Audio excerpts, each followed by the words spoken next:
नमस्कार दोस्तों, भारत एक सोच देख रहे हैं आप। दोस्तों, उत्तर प्रदेश की राजनीति से एक बहुत बड़ी खबर निकलकर सामने आ रही है। इंडिया गठबंधन में बात सेट हो गई है। सीट शेयरिंग का हो गया है। एक तरफ कांग्रेस और एक तरफ समाजवादी पार्टी। दो सीटें समाजवादी पार्टी ने कांग्रेस पार्टी को दी हैं। वो दो सीटें हैं गाजियाबाद और खैर। जी हाँ दोस्तों, गाजियाबाद का नाम चल रहा है कि डॉली शर्मा को यहां पर चुनावी मैदान में उतारा जाएगा और चारू जो हैं उनको खैर सीट से टिकट मिल सकता है। तो यहां पर एक बड़ा फेरबदल देखने को मिल, जो लोग कह रहे थे कि इंडिया गठबंधन की बात सेट नहीं होगी, बात खराब हो रही है, कांग्रेस पार्टी को टिकट नहीं दिया जाएगा, कोई सीट नहीं दी जाएगी समाजवादी पार्टी की तरफ से, उन सभी का या फिर गया है। प्रशांत शुक्ला पत्रकार हमारे साथ जुड़ चुके हैं। प्रशांत, इस मूव को कैसे देखा जाए? देखिए, उपचुनाव की तारीखों का ऐलान होते ही ये बात एकदम साफ हो गई थी कि जब मिल्कीपुर का टिकट या मिल्कीपुर में चुनाव का ऐलान नहीं हुआ तो ये बात एकदम साफ हो गई थी कि 9 सीटों पर उपचुनाव होगा और 9 सीटों में से कांग्रेस पार्टी को गाजियाबाद सीट पर पहले से मुहर लगी हुई थी, लेकिन खैर को लेकर के असमंजस था कि खैर में कांग्रेस को सीट मिलेगी या नहीं मिलेगी। देखिए, खैर का अगर आप पॉलिटिकल हिस्ट्री देखेंगे तो आपको एक बात क्लियर कट एकदम समझ में आएगी कि खैर में समाजवादी पार्टी का बहुत कुछ आधार रहा नहीं है। 3 बार यहाँ से कांग्रेस पार्टी 67 में एक बार जीती, एक बार 74 में और एक बार 80 में। 3 बार यहाँ से कांग्रेस पार्टी चुनाव जीती है, लेकिन वो 3 बार तब के हैं जबकि आप ये समझ लीजिए कि मंडल वाला जो दौर था उससे पहले के मंडल वाले दौर के बाद जब से सियासत बदली है तब से यहाँ पर आप देखेंगे भारतीय जनता पार्टी ने 3 बार, बीजेपी ने यहाँ पर जीत दर्ज की है। तो समाजवादी पार्टी ने एक तरीके से अपना स्मार्ट मूव खेला है। स्मार्ट मूव इसलिए भी खेला है क्योंकि समाजवादी पार्टी को महाराष्ट्र में भी चुनाव लड़ना है और इसीलिए उसने देखा कि अगर 2 सीटें हम इनको दे देते हैं तो मेरे लिए ये ज्यादा बेहतर रहेगा। एक बात और मैं यहाँ पर आपको बताना चाहूंगा, जब अखिलेश यादव नेशनल कॉन्फ्रेंस उमर अब्दुल्ला के शपथ ग्रहण समारोह में गए तो कहा जा रहा था कि प्रियंका गांधी से उनकी मुलाकात हुई थी और उस मुलाकात में ये कहा गया कि प्रियंका गांधी ने अखिलेश यादव से फूलपुर सीट की डिमांड की है। उनका ये कहना था कि जी, उनका ये कहना था कि फूलपुर जो सीट है वो आप हमको दे दीजिए, इसके बदले में आप हमसे कोई एक सीट एक्सचेंज कर लीजिए। मुझे लगता है कि अखिलेश यादव ने उस पर यस नहीं बोला और उसके बाद आखिरकार ये बात फिक्स हो गई कि आप गाजियाबाद और खैर लड़िए, अलीगढ़ वाली सीट लड़िए, बाकी सीटों पर समाजवादी पार्टी लड़ेगी। ये बात देखिए, मिल्कीपुर में चुनाव भले नहीं हो रहा है लेकिन ये अंडरस्टूड है गठबंधन के लिए भी और भारतीय जनता पार्टी के लिए भी कि यहाँ से समाजवादी पार्टी ही चुनाव लड़ेगी, उसमें कोई और बट की गुंजाइश नहीं है। तो कुल मिलाकर के आप ये इसको ऐसे मान सकते हैं कि समाजवादी पार्टी अखिलेश यादव का एक बड़ा स्मार्ट मूव था। और प्रशांत भाई, एक बात ये अच्छी भी है कांग्रेस पार्टी फूलपुर में, के लिए। हाँ, फूलपुर में इतना जी, इंटरेस्ट क्यों? कांग्रेस पार्टी को इतना ज्यादा इंटरेस्ट क्यों दिखा रही है? तो वो पुरानी आ, सीट रही है कि इस वजह से, या फिर कुछ और कारण, जातीय समीकरण बैठ रहा है क्या? देखिए, कांग्रेस पार्टी ये चाहती है कि बहुत दिनों बाद उसको कुछ हरियाली नजर आई, उत्तर प्रदेश में 6 सीटें मिली हैं तो उसका थोड़ा सा कॉन्फिडेंस लेवल हाई है। और देखेंगे आपकी 3 बार यहाँ से पंडित नेहरू फूलपुर लोकसभा सीट से हाँ। सांसद चुने गए। उनके परिवार से एक और सांसद चुनी गई और एक बार कांग्रेस के टिकट पर यहाँ से वीपी सिंह साहब भी चुनाव जीते।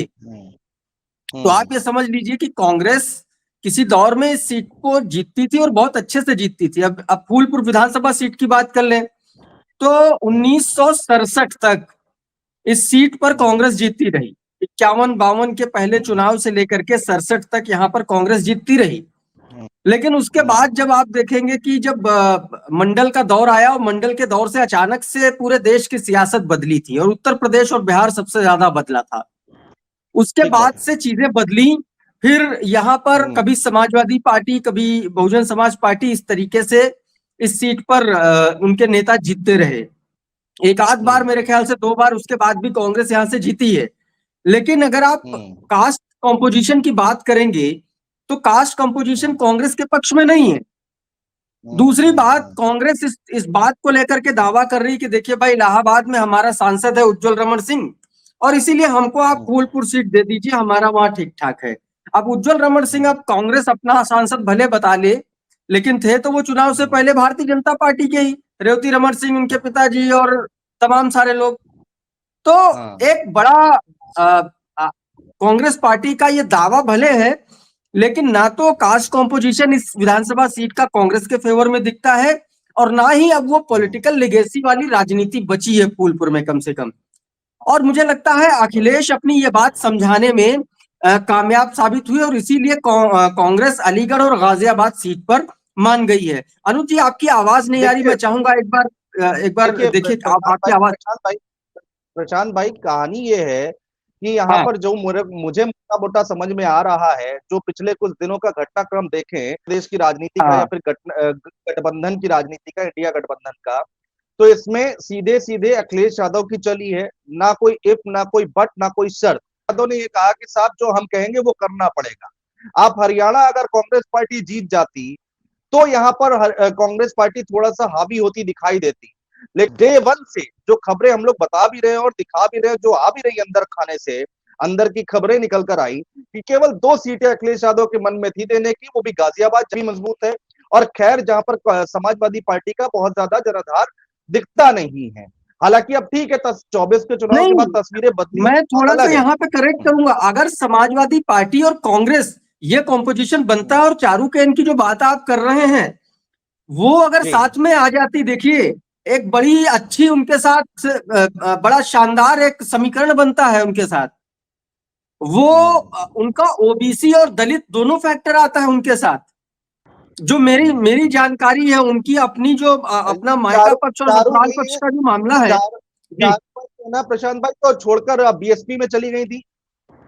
हाँ, बीएसपी में गई थी, और बीएसपी से उन्होंने चुनाव लड़ा था और अच्छा चुनाव लड़ा था, और अब वो कांग्रेस से हम्म। चुनाव लड़ रही है। इसका मतलब ये है कि दलित वोट बैंक चारू केन के पास है।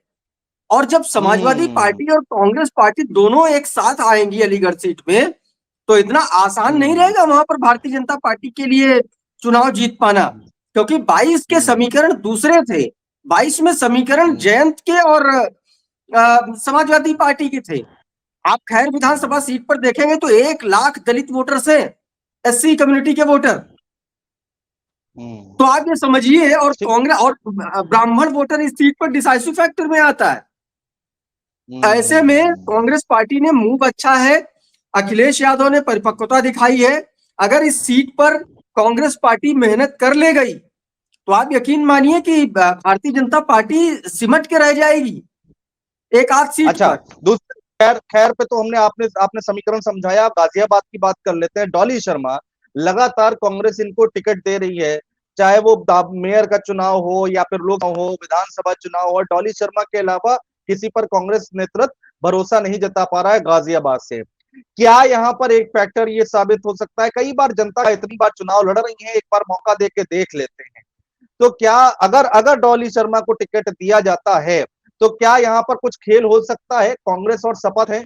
डॉली शर्मा ने 2024 के चुनाव में बहुत मेहनत की थी, मैंने गाजियाबाद कवर किया था प्रशांत भाई, लेकिन जीत नहीं जी, पाई। तो क्या 24 की मेहनत का असर उपचुनाव में?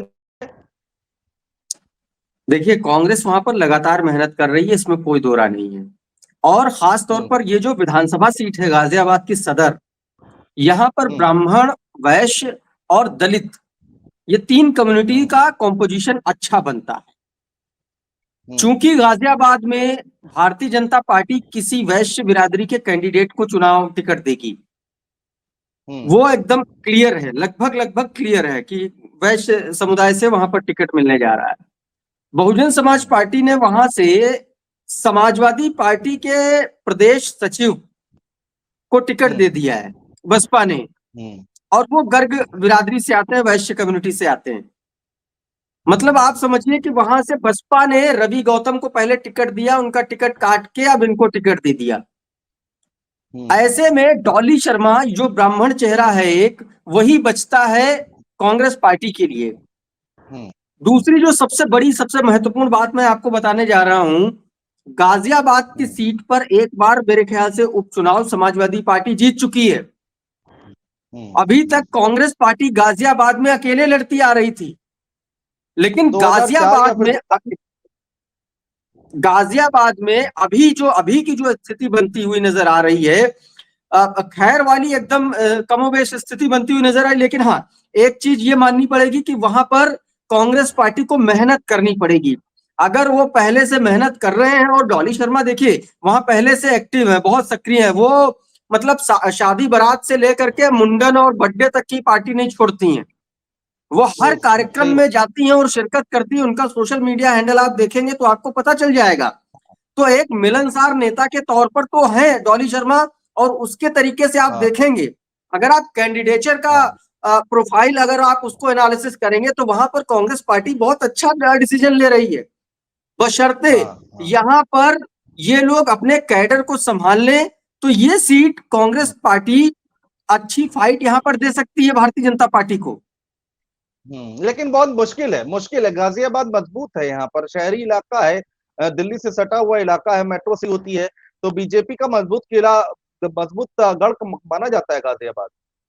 तो बिल्कुल माना जाता है भाई, अतुल गर्ग यहाँ से चुने गए, और गाजियाबाद आप लोकसभा सीट ही पूरी ले लीजिए आप, तमाम सारी ऐसी सीटें हैं इन गाजियाबाद लोकसभा के भीतर विधानसभा की, जहां से भारतीय जनता पार्टी अच्छा प्रदर्शन करती रही है।